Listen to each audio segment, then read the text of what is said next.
How to share NGL link on Snapchat. Hello everyone, welcome to this channel. I'm Emily and I'm here to help you out today. So without any delay, let's get started. Now first of all, make sure that you have an updated version of the NGL link or NGL application on your device. After that, tap on the NGL application on your device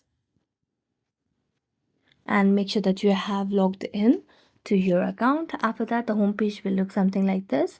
So what you have to do simply is just follow the steps, which is first step is to copy your link. Tap on copy link. Okay, then you can see different options, so you can share your link in your story. So just tap on share, and then here you can see different options from Instagram to Twitter to Snapchat. Now as we've selected on Snapchat, we'll be able to link our NGL link to our story on Snapchat. So tap on next step again, and then share in Snapchat. So thank you so much for watching this video. If you enjoyed it, don't forget to like, subscribe and hit the bell notification for more updates. That's it for today and see you next time.